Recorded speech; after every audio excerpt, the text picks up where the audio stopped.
யாரெல்லாம் இதில் ஒன்றும் இல்லை, அதில் ஒன்றும் இல்லை, இதுலேயும் ஒன்றும் இல்லை, எதுலேயும் ஒன்றும் இல்லைன்ற தன்மையில் தன்னிறைவுக்கு வந்து விடுகின்றானோ அவன் ஆசையற்ற தன்மைகளுக்கு சென்று விடுவான். எவன் ஆசையற்ற தன்மைகளுக்கு சென்று விடுகின்றானோ அவனுக்கு அடுத்த பிறவிக்கு முக்கியத்துவம் கொடுத்து எவர் ஒருவர் இந்த வாழ்க்கையில் பயணம் பண்ண ஆரம்பிக்கிறாரோ ஞானம் வந்துடும், பொறுமை வந்துடும், 4 பேருக்கு உதவணுன்ற எண்ணம் வந்துடும், இறை அருள் வந்துடும், முன்னோர்கள் ஆசீர்வாதம் வந்துடும், தோஷம் விலகி போயிடும், ஜாதகம் வேலை செய்யாது, தேவதைகள் அருள் செய்ய ஆரம்பிக்கும், கடவுளர்களின் அருள் பரிபூர்ணமாக கிடைக்கும், அனைத்து உயிரினங்களின் ஆசீர்வாதங்களும் கிடைக்கும், நீங்கள் இறைவனின் செல்ல பிள்ளையாகவும் மாறிவிடுவீர்கள், உயர்ந்த கட்ட மெய்ஞானத்தை பெற்று விடுவீர்கள், இறுதியில் பிறவியில்லா பெருவாழ்வையும் அடைந்து விடுவீர்கள். இதெல்லாம் தடுக்கிறது இப்போ ஒன்னே ஒன்று தான் தடுக்குது. என்ன தெரியுமா? உங்கள் ஈகோ. நான் யாரு தெரியுமா? அந்த கேள்வி உங்களை நீங்களே திருப்பி கேட்டுக்கோங்க. நான் யாரு அப்படின்ற கேள்வியை நீ கேட்டீங்கன்னா அதுக்கு பதில் இல்லை. நிம்மதியாக வாழ்வதை முக்கியத்துவம் கொடுத்து பயணம் பண்ணணும். ஏன் அப்படின்னா நிம்மதி தான் இருக்கிறதுலையே பெரிய சொத்து. நிம்மதியை விட இந்த உலகத்தில் உயர்ந்த சொத்து என்ற ஒன்று கிடையவே கிடையாது. நிம்மதிக்கு முக்கியத்துவம் கொடுத்து எவர் ஒருவர் இந்த வாழ்க்கையில் பயணம் பண்ண ஆரம்பிக்கிறாரோ ஞானம் வந்துடும், பொறுமை வந்துடும், 4 பேருக்கு உதவணுன்ற எண்ணம் வந்துடும், இறை அருள் வந்துடும், முன்னோர்கள் ஆசீர்வாதம் வந்துடும், தோஷம் விலகி போயிடும், ஜாதகம் வேலை செய்யாது, தேவதைகள் அருள் செய்ய ஆரம்பிக்கும், கடவுளர்களின் அருள் பரிபூர்ணமாக கிடைக்கும், அனைத்து உயிரினங்களின் ஆசீர்வாதங்களும் கிடைக்கும், நீங்கள் இறைவனின் செல்ல பிள்ளையாகவும் மாறிவிடுவீர்கள், உயர்ந்த கட்ட மெய்ஞானத்தை பெற்று விடுவீர்கள், இறுதியில் பிறவியில்லா பெருவாழ்வையும் அடைந்து விடுவீர்கள். இதெல்லாம் தடுக்கிறது இப்போ ஒன்னே ஒன்று தான் தடுக்குது. என்ன தெரியுமா? உங்கள் ஈகோ. நான் யாரு தெரியுமா? அந்த கேள்வி உங்களை நீங்களே திருப்பி கேட்டுக்கோங்க. நான் யாரு அப்படின்ற கேள்வியை நீ கேட்டீங்கன்னா அதுக்கு பதில் இல்லை. பேரு தான் நீங்களாக இருந்தால் நாளைக்கு பேரை கெசட்டில் மாற்றியாச்சுன்னா நீங்கள் வேற, அப்படித்தானே? அப்போ பேர் நீங்கள் இல்லை. உடல் தான் நீங்களான்னு கேட்டால் உடலும் நீங்கள் இல்லை. ஏன்னா செத்தோனே பாடின்னு தான் சொல்கிறான். சித்தப்பா அப்பா அம்மான்னு யாரும் சொல்கிறது கிடையாது, பாடின்னு தான் சொல்கிறான். அப்போ உடலும் நீங்கள் இல்லை. மனம் தான் நீங்களான்னு கேட்டால் மனமும் மானம் கட்டது மாறிக்கிட்டே இருக்குது. இப்போ ஒன்று சொல்லுது, அப்புறம் ஒன்று சொல்லுது, அதுக்கப்புறம் ஒன்று சொல்லுது, முதல்ல கீழே நில்லுனுது, அப்புறம் மேலே நில்லுனுது, அப்புறம் சைடில் போகணுது, அப்புறம் குதின்னு சொல்லுது, மாற்றி மாற்றி எதாவது பேசிக்கிட்டே இருக்குது. ஸோ மனமும் நிலை இல்லாது. சரி, ஆன்மா தான் நானான்னு பார்த்தா ஆன்மாவும் நீங்கள் கிடையாது. ஆன்மா இறைவனோடது. எது நீங்கள்? Who are you? உடலும் நீங்கள் இல்லை, மனமும் நீங்கள் இல்லை, ஆன்மாவும் நீங்கள் இல்லை. சில பேர் நான் ஆன்மாம்பாங்க. அதுவே அகங்காரம் தான். அது என்ன நான் ஆன்மா? இந்த நான்ற ஒன்றே இல்லைங்கிறேன். அப்புறம் என்ன நான் ஒரு ஆன்மா? உடலும் நீங்கள் இல்லை, மனமும் நீங்கள் இல்லை, உயிரும் நீங்கள் இல்லை, ஆன்மாவும் நீங்கள் இல்லை, பேரும் நீங்கள் இல்லை, ஊரும் நீங்கள் இல்லை. உங்களோட பதிவுகள் தான் நீங்களான்னு பார்த்தா அது வெளியிலேருந்து காப்பி அடிச்சது. அந்த பதிவும் நீங்கள் இல்லை.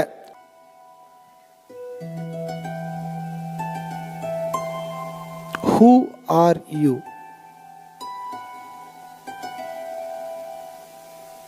எதுங்க இப்போ ஓடிட்டு இருக்கு? எது உட்காந்து கிளாஸ் கேட்டுட்டு இருக்கு? எது ஏதோ அடையணும்னு ஏதோ முயற்சி பண்ணிட்டு இருக்கு? என்ன எது யார் நீங்க?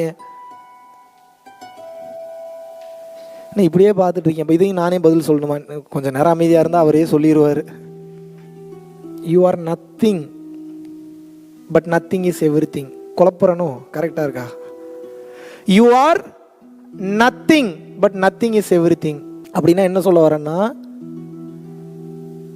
4 பேர் சொல்கிறத வச்சு இந்த மைண்டு ஒவ்வொரு டேட்டாவை கலெக்ட் பண்ணி வச்சுக்குது. அதில் இதுதான் பெஸ்ட்டுன்னு எது அது நினைக்குதோ அதுக்கு ஒரு பேர் கொடுத்து நான் தான் இதுன்னு ஏமாற்றி வாழ்ந்துக்கிட்டு இருக்கு. உங்களையும் ஏமாத்துது, ஊரில் இருக்கிற எல்லாத்தையும் ஏமாத்துது. இப்போ உங்கள் வேலை என்னென்னா அக்கக்காத பிரித்து வீசிடணும். அது எதுவுமே இல்லைன்றதை கொஞ்சம் கொஞ்சமாக டிஸ்மேண்டில் பண்ண ஆரம்பிச்சிட்டிங்கன்னா உள்ளுக்குள் என்ன இருக்குன்னு பார்த்தீங்கன்னா ஒன்றும் இருக்காது. வெங்காயத்தை உருக்கி உருக்கி உள்ளன்னு இருக்கும். என்னங்க இருக்கும் வெங்காயத்துக்குள்ளே? ஏதோ இருக்குன்னு புதுசாக வெங்காயத்தை முதல்ல ஒருத்தன் பார்க்குறான். ஏதோ உள்ளே இருக்கும் போலன்னு உரிச்சுக்கிட்டே இருக்கிறான். உள்ளே என்ன இருக்கும்? முட்டைகோசை உருக்கி உருக்கி உள்ளே என்ன இருக்கும்? என்னங்க இருக்கும்? அவ்வளோதான்.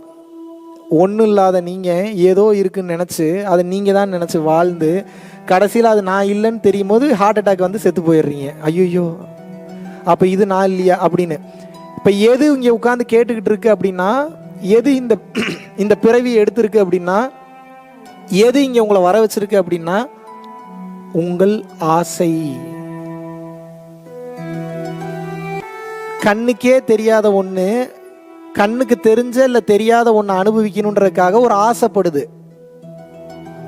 அது ஆசைப்பட்டதுக்கு இந்த ஆன்மா எனர்ஜி கொடுத்துட்டு இருக்கு. போ இதை ஆசைப்படு. இப்போ நீங்கள் இருந்தால் அங்கே நடந்து போனால் எனக்கு உடம்புல எனர்ஜி வேணும். இந்த மனதின் ஆசைக்கு இந்த ஆன்மா எனர்ஜி ஃபியூயல் சோர்ஸ் கொடுத்து சப்போர்ட் பண்ணிட்டு இருக்கீங்க. இங்கே போ அங்கே போ, நீங்கள் ஆசையை நிறுத்த மாட்டீங்க. அடுத்து அங்கே போகணும்பீங்க, அங்கேயும் வரும். அப்புறம் அங்கே போகணும்பீங்க, அப்புறம் அங்கேயும் வரும். அப்புறம் இதை மட்டும் முடிச்சுக்கிறம்பீங்க, அப்புறம் அங்கேயும் வரும். இந்த நிறைவேறாத ஆசை தான் உங்களை இத்தனை பிறவி எடுக்க வச்சிருக்கு. திருப்தி அடையாத ஆசை தான் உங்களை இத்தனை பிறவி உங்களை எடுக்க வச்சிருக்கு. புரியுதா? நீங்கள் யார் அப்படின்னா ஆசையிலிருந்து தோன்றிய எச்சம். That is you. உங்கள் தாய் தந்தையின் ஆசையிலிருந்து பிறந்த எச்சம் நீங்க. உங்களுடைய ஆசையிலிருந்து பிறந்த எச்சம் உங்க குழந்தைங்க. இப்போ அழகான ஒரு முகம் கிடைச்சிருக்குன்னா போன ஜென்மத்தில் ஏங்கி இருப்பீங்க. இப்படி ஒரு அழகா இருந்திருந்தா எப்படி இருந்திருக்கும். அந்த ஆசைக்காக இப்போ அழகான முகத்தை இறைவன் கொடுத்துருக்கிறார். ஒரு நாட்டுக்கு ஒரு பெரிய அதிபராகணும்னு ஆசைப்பட்டு உயிரை விட்டுருப்பீங்க. அதுக்குண்டான முயற்சிகள் நல்லா எடுத்திருப்பீங்க. உங்கள் ஆசையை நிறைவேற்றுறதுக்காக இப்போ இந்த பிறவி நீங்கள் எடுத்தீங்களா? இறைவன் கொடுத்தாரா? இறைவன் கொடுத்தாரா? இறைவன் கொடுத்தாரு. ஏன் கொடுத்தாரு? நீங்கள் ஆசைப்பட்டதுனால தான் கொடுத்தாரு. நீங்கள் வேற எதுக்காவது ஆசைப்பட்டிருந்தீங்கன்னா அது கொடுத்துருப்பாரு. நீங்கள் எதுக்கு ஆசைப்பட்டீங்க? நல்ல கார் ஓட்டணும், இன்னும் நல்ல வீடு வாங்கணும், இன்னும் நல்ல கார் வாங்கணும், நல்ல அழகான பொண்ணை கல்யாணம் பண்ணணும், அழகான பையனை கல்யாணம் பண்ணணும், ஊர் ஊராக சுற்றணும், ஹெலிகாப்டர் வாங்கணும், பிரைவேட் ஜெட் வாங்கணும்னு ஆசை இருக்க இருக்க இருக்க இருக்க இருக்க இருக்க அடுத்த பிறவி இருந்துக்கிட்டே இருக்கும்னு அர்த்தம். யாரெல்லாம் இதில் ஒன்றும் இல்லை, அதில் ஒன்றும் இல்லை, இதுலேயும் ஒன்றும் இல்லை, எதுலேயும் ஒன்றும் இல்லைன்ற தன்மையில் தன்னிறைவுக்கு வந்து விடுகின்றானோ அவன் ஆசையற்ற தன்மைகளுக்கு சென்று விடுவான். எவன் ஆசையற்ற தன்மைகளுக்கு சென்று விடுகின்றானோ அவனுக்கு அடுத்த பிறவி இல்லை. சரி, இப்போ என்ன பண்றது? ஆசையை விட்டுறலாமா? எப்படி விட முடியும் உங்களால? ஞானம் வரணும். ஞானம் வந்தால் தான் ஆசையை விட முடியலைன்னா விட முடியாது. இல்லாட்டினா ஆசைப்பட்ட ஒன்று அனுபவிக்கிறக்காக பொருட்செலவு, பணச்செலவு, நேரச்செலவுன்னு இருக்கு. இந்த மூணுக்குள்ளேயே உங்களுக்கு வயசாகி செத்து போயிருவீங்க 2-3 ஆசைக்கு. புரியுதா நான் சொல்றது? இந்த பொருட்செலவு, நேரச்செலவு, பணச்செலவு பண்ணி ஒன்று அடைகிறதுக்கு முன்னாடியே இது எனக்கு அவசியமா, இந்த காரில் போனால் நான் அவ்வளோ தூரம் நான் ரீச் ஆயிடுவேனா, அதில் எனக்கு ஏதாவது பிரச்சனை வருமா, இப்போ அதனால நான் என்ன அடைய போகிறேன்னு சொல்லி இங்கேருந்தே கொஞ்சம் சிந்திச்சு அந்த தொலைநோக்கு பார்வையில் பார்க்க ஆரம்பிச்சிட்டிங்கன்னா அது வேணுமா வேணாமான்னு தெரிஞ்சிடும். இப்படியே ஒவ்வொன்றையும் அலசி ஆராய்ஞ்சு வேணுமா வேணாமா வேணுமா வேணாமான்னு பார்த்தீங்கன்னா எதுவும் வேணான்றது புரிஞ்சிடும். இப்படியே எதுவும் வேணான்ற தன்மைக்கு நீங்கள் வாழ ஆரம்பிச்சிட்டிங்கன்னா தன்னிறைவுக்கு வந்து விடுவீர்கள். எப்போது ஒரு மனம் தன்னிறைவு பெற்று விடுகின்றதோ மனம் ஓடாது, நிதானத்திற்கு வந்துவிடும். எப்போது மனம் நிதானத்திற்கு வந்து விடுகிறதோ அது ஆன்மா சொல்வதை கேட்க ஆரம்பிக்கும்.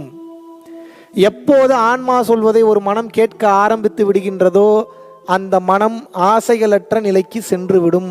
எப்போது அந்த மனம் ஆசைகளற்ற நிலைக்கு சென்று விடுகிறதோ அது அடுத்த பிறவியை எடுக்காது. நல்லா புரிஞ்சுங்க. எது அடுத்த பிறவி எடுக்குது? உங்க உடல் எடுக்கல, உங்க மனமும் எடுக்கல, உங்க ஆன்மாவும் எடுக்கல. அது விட்டுறா நான் போயிடுறேன்னு அது கதறிக்கிட்டு இருக்கு. எங்கிருந்து வந்தானோ அங்கேயே போய் கலந்துடுறேன், என்னை ஏன் போட்டு டார்ச்சர் பண்றேன்னு கதறுது. ஆனா எது விடாம இழுத்து பிடிச்சி வச்சிருக்கு? உங்க ஆசை தான். எதுக்கெல்லாம் ஆசைப்படுறீங்களோ அதெல்லாம் அடைங்க. நான் வேணான்னு சொல்ல, அதுக்காக ரொம்ப ஸ்ட்ரெஸ் பண்ணி அதுக்காக உயிரை விடாதீங்கன்றேன். புரியுதா உங்களுக்கு? ஈஸியா அடையிறதை ஈஸியா அடைங்க.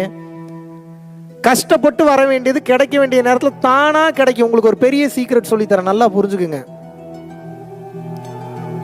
இன்னொருத்தனை பார்த்து முதல்ல ஃபீல் பண்ணாதீங்க. அவன் செய்த பாவ புண்ணிய கணக்குகளை பொறுத்து இறைவன் அவனுக்கு கார் கொடுக்கணுமா, வீடு கொடுக்கணுமா, ஒரு பொண்டாட்டி கொடுக்கணுமா, 2 பொண்டாட்டி கொடுக்கணுமான்றது இறைவன் தான் முடிவு பண்றாரு. நீங்க முடிவு பண்றது இல்ல. அவன் மனநிலை, அவன் செய்த கர்ம வினைகளை பொறுத்து நடக்கிறது. இப்ப நீங்க இன்னொருத்தனை பார்த்து ஏங்க ஆரம்பிச்சீங்கன்னு வைங்க, முடிஞ்சு உங்க வாழ்க்கை சோழி சுத்தம். ஏன்? அவன் அடைஞ்ச அதே நானும் நீங்க அடையணும்னு ஓடும் போது இன்னும் நிறைய ஜென்மம் எடுப்பீங்க. ஏன்னா அது இப்போ உங்களுக்கு கிடைக்காம இருக்கலாம். உங்களுக்கு என்ன விதிக்கப்பட்டிருக்கோ அது மட்டும்தான் உங்களுக்கு கிடைக்கும், வேற எதுவும் கிடைக்காது. அதனால அடுத்தவனை பார்த்து முதல்ல பொறாமப்படாதீங்க. இதுவும் உங்களுக்கு வச்ச டெஸ்ட் தான். இவனுக்கு கம்மியாக கொடுக்கும் போதும் இவன் பக்குவ நிலையோடு இருக்கின்றானா இறைவன் பார்க்கின்றார். அப்போது இறைவன் சரியாக தான் பண்ணியிருக்கிறாரு, எனக்கு இதை கொடுத்துருக்கிறாருன்னா அதில் ஏதோ ஒரு காரணம் இருக்குன்னு நினச்சி எவன் வாழ ஆரம்பிக்கிறானோ அவன் தன்னிறைவை பெற்று விடுகின்றான். தன்னிறைவை பெற்றவன் ஆசைகளற்ற நிலைமைக்கு போய் விடுகிறான். ஆசைகளற்ற நிலைமைக்கு போறவன் அடுத்த பிறவியை எடுப்பது கிடையாது. மாபெரும் உலக ரகசியம். ஓவர் திமிரா பேசுகிறான், ஓவர் அகங்காரத்தில் பேசுகிறான் அப்படின்னா பாவம் ஏதோ அறியாமையில் பேசிகிட்டு இருக்கான். உண்மை தெரிஞ்சதுன்னா இவனுக்கு வாழ்க்கை எப்படி இருக்குமா, இறைவா இவனுக்கு ஏதாவது நல்லது செஞ்சு எனக்கு ஏதாவது நல்ல புத்தியை கொடுத்து இவன் உன்னுடைய திருவடிகளை வந்து சேருவதற்கு இவனுக்கு ஆசீர்வாதம் பண்ணுன்னு யோசிப்பீங்க.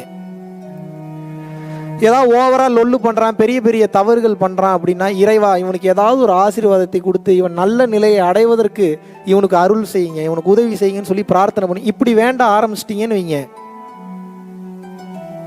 அங்கே சுயநலம் சுத்தமாக இல்லாமல் போய்விடும். கொஞ்சம் கூட இருக்காது, ஜீரோ ஆயிடுவீங்க.